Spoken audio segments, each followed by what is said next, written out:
Hello বন্ধুগণ, আমি সাধনা নতুন আরও একটা ঝাঁকানাকা রেসিপিতে তোমাদের সবাইকে স্বাগত জানাই। যারা পটল খেতে পছন্দ করো, পটলের এই রেসিপিটা একবার হলেও ট্রাই করে দেখতে পারো। আজকে আমি তোমাদের সাথে শেয়ার করছি পটলের পুর ভরা রেসিপি। খুবই অল্প তেল মশলা লাগে, গরম গরম ভাতের সাথে খেতে জাস্ট অসাধারণ টেস্টি লাগে। আর এইভাবে পটলের মধ্যে পুর ভরলে পুরটা একদমই বাইরে বেরিয়ে আসবে না, খুবই অল্প তেলে ভেজে নেওয়া যায়। তো তার জন্য দেখো, এখানে আমি নিয়েছি 500 গ্রাম পটল। পটলের গায়ে যে পাতলা লেয়ারটা আছে, শুধুমাত্র সেই পাতলা লেয়ারটাকে আমি এইভাবে একটু ঘষে ঘষে তুলে নেব। তো একটা পিলারের সাহায্যে খুব সুন্দর করে একদম ঝাঁকানাকা করে পটলের শুধুমাত্র পাতলা খোসাটাকে একটু ঘষে ঘষে তুলে নিতে হবে। পটলের যে মোটা খোসাটা আছে সেটাকে কিন্তু কেটে বাদ দেওয়া যাবে না, তাহলে পটলটা একদমই নরম হয়ে যাবে, দেখতেও ভালো লাগবে না, আবার খেতেও কিন্তু একদমই ভালো লাগবে না।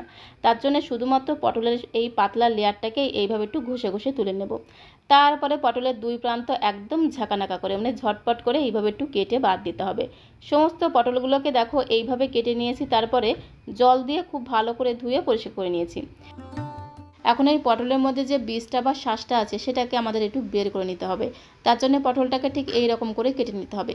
পটলের একটা পিঠে মানে এক প্রান্ত থেকে অন্য প্রান্ত এইভাবে একটু লম্বা লম্বি করে কেটে নিতে হবে, যাতে নিচের দিকটা কেটে না যায় সেদিকে লক্ষ্য রাখতে হবে। মানে উপরের পিঠটাকে ঠিক এইরকম করে একটু এক প্রান্ত থেকে অন্য প্রান্ত লম্বা লম্বি করে কেটে নিতে হবে। তারপরে একটা চামচের পেছনটা দিয়ে এইভাবে পটলের মধ্যে যত দানা বা শাঁসটা আছে সেগুলোকে আমাদের একটু এইভাবে একটু কুড়িয়ে কুড়িয়ে বের করে নিতে হবে।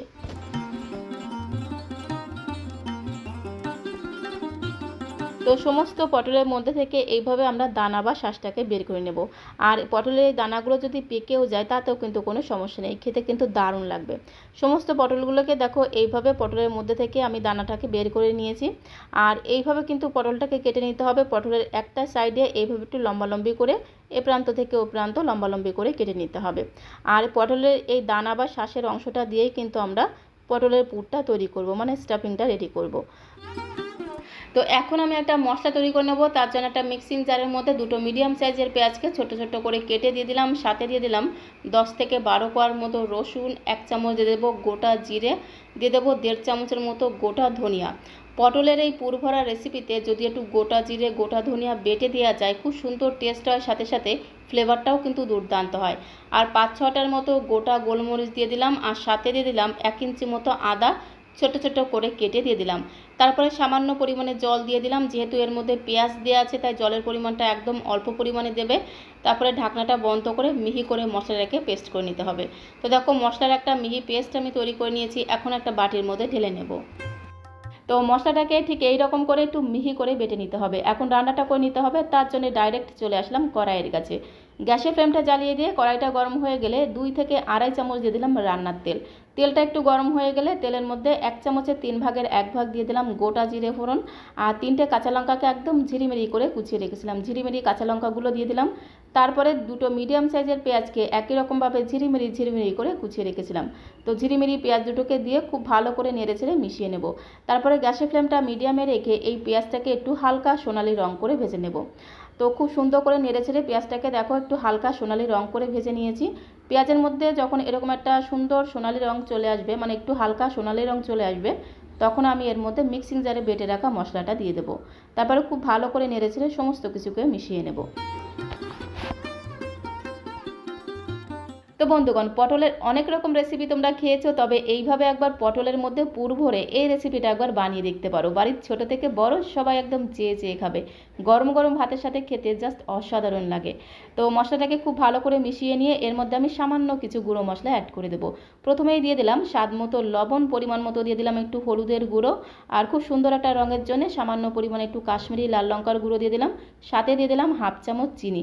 একটু চিনি অবশ্যই দিতে হবে, তাহলে স্বাদের ব্যালেন্সটা ঠিকঠাক থাকবে, খেতেও কিন্তু দারুণ লাগবে।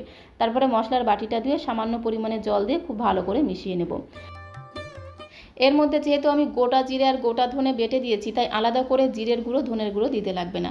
খুব ভালো করে নেড়েচেড়ে মশলাটাকে মোটামুটি 3 থেকে 4 মিনিট সময় ধরে একটু কষিয়ে নিতে হবে। গ্যাসের ফ্লেমটা মিডিয়াম টু লোয়ে রেখে মশলাটাকে দেখো 3 থেকে 4 মিনিট সময় ধরে কষিয়ে নিয়েছি। মশলা থেকে একটু তেল ছাড়তে শুরু করেছে, তখন আমি এর মধ্যে পটলের মধ্যে থেকে যে দানা বা শাঁসটা বের করে রেখেছিলাম সেই পটলের দানাগুলোকে দিয়ে দিলাম। আর একটা মিডিয়াম সাইজের আলুকে সেদ্ধ করে খোসা ছাড়িয়ে রেখেছিলাম। তো সেদ্ধ আলুটাকে এইভাবে একটা গ্রেটারের সাহায্যে খুব সুন্দর করে একদম ঝাঁকানাকা করে, মানে ঝটপট করে এইভাবে একটু গ্রেট করে দিতে হবে। তো চাইলে তোমরা আলুটাকে হাত দিয়ে খুব ভালো করে ম্যাশও করে দিতে পারো। তো দেখো খুব ভালো করে আমি আলুটাকে গ্রেট করে দিলাম। একটু আলু দিলে কিন্তু খেতে দারুণ লাগে, তবে আলুটা কিন্তু সম্পূর্ণ অপশনাল। তোমরা যদি আলু খেতে পছন্দ করো অবশ্যই একটু আলু দিতে পারো, দেখবে খেতে দারুণ লাগবে। তো আলু আর পটলের মধ্যে থেকে যে দানা বা শাঁসটা বের করে রেখেছিলাম সেটাকে দিয়ে খুব ভালো করে নেড়েচেড়ে মিশিয়ে নেব। তারপরে ঢাকনাটা বন্ধ করে 3 থেকে 4 মিনিট সময় ধরে রান্না করে নেব। তো এখন আমি তোমাদের 3 থেকে 4 মিনিট পরে দেখাচ্ছি। মাঝখানে অবশ্যই কিন্তু ঢাকনাটা খুলে 2-1 একটু নেড়েচেড়ে দিতে হবে, নাহলে কিন্তু তলা দিয়ে পুড়ে যেতে পারে। তো গ্যাসের ফ্লেমটা মিডিয়াম টু লোয়ে রেখে আরও 3 থেকে 4 মিনিট সময় ধরে পুরটাকে রান্না করে নিয়েছি। পটলের পুরটা কিন্তু একদমই রেডি হয়ে গেছে। নামানোর আগে আমি এর মধ্যে সামান্য পরিমাণে দিয়ে দেবো একটু শাহি গরম মশলার গুঁড়ো, আর আমি এর মধ্যে দিয়ে দেবো একটু ফ্রেশ ধনেপাতা কুচি। একটু ধনেপাতা কুচি অবশ্যই দেবে, তাহলে টেস্টটা দারুণ আসবে। তো অল্প পরিমাণে একটু ধনেপাতা কুচি দিয়ে দিলাম আর একটু শাহি গরম মশলার গুঁড়ো দিয়ে খুব ভালো করে নেড়েচেড়ে মিশিয়ে নেব। তারপরে গ্যাসের ফ্লেমটা বন্ধ করে দিয়ে এই পটলের পুরটাকে একটি প্লেটের মধ্যে নামিয়ে খুব ভালো করে ঠান্ডা করে নেব। তো দেখো পটলের দুর্দান্ত স্বাদের পুরটা কিন্তু একদমই রেডি হয়ে গেছে। আর এইভাবে পটলের পুর তৈরি করলে খেতে অসাধারণ টেস্টি লাগে। একটা প্লেটের মধ্যে নামিয়ে নেব, তারপরে এই পটলের পুরটাকে খুব ভালো করে ঠান্ডা করে নেব। তো বন্ধুগণ, রেসিপিটি ভালো লাগলে একটা লাইক করে দেওয়ার অনুরোধ রইল। আর নতুন বন্ধু হয়ে থাকলে চ্যানেলটিকে সাবস্ক্রাইব করে রাখতে পারো, তাহলে যখন এরকম সুন্দর সুন্দর নতুন নতুন রেসিপি আপলোড করব সঙ্গে সঙ্গে নোটিফিকেশন আগে তোমার কাছে পৌঁছে যাবে। আর এদিকে পটলের গায়ে আমি সামান্য পরিমাণে একটু লবণ আর হলুদ গুঁড়ো দিয়ে খুব ভালো করে এইভাবে পটলের গায়ে লাগিয়ে নেব। তাহলে পটলটা খেতেও ভালো লাগবে, আমার পটলটা খুব তাড়াতাড়ি সেদ্ধ হয়ে গিয়ে একদম নরম হয়ে যাবে। আর যে পটলের পুরটা আমি রান্না করে রেখেছিলাম, পুরটাও কিন্তু খুব ভালো মতো ঠান্ডা হয়ে গেছে। এখন এখান থেকে পরিমাণ মতো পটলের পুর নিয়ে পটলের মধ্যে এইভাবে পুরটাকে খুব ভালো করে ভরে দিতে হবে। একটু বেশি করে পটলের পুরটাকে পটলের মধ্যে ভরে দিতে হবে, তাহলে খেতে আরও বেশি ভালো লাগবে। তো তোমরা চাইলে চামচের সাহায্যে খুব ভালো করে এইভাবে পটলের পুরটাকে ভরে নিতে পারো, আবার চাইলে কিন্তু চামচ দিও, যেটা তোমাদের সুবিধা হয় সেইভাবে তোমরা পটলের পুরটাকে পটলের মধ্যে খুব সুন্দর করে এইভাবে ভরে নিতে পারো।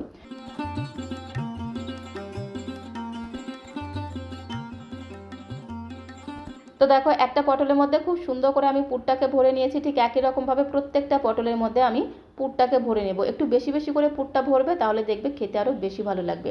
আর এইভাবে পটলের মধ্যে পুর ভরলে পুরটা কিন্তু বাইরে বেরিয়ে আসবে না, পটলগুলোও খুব সুন্দরভাবে ভাজা হয়ে যাবে, গরম গরম ভাতের সাথে খেতে দারুণ লাগবে।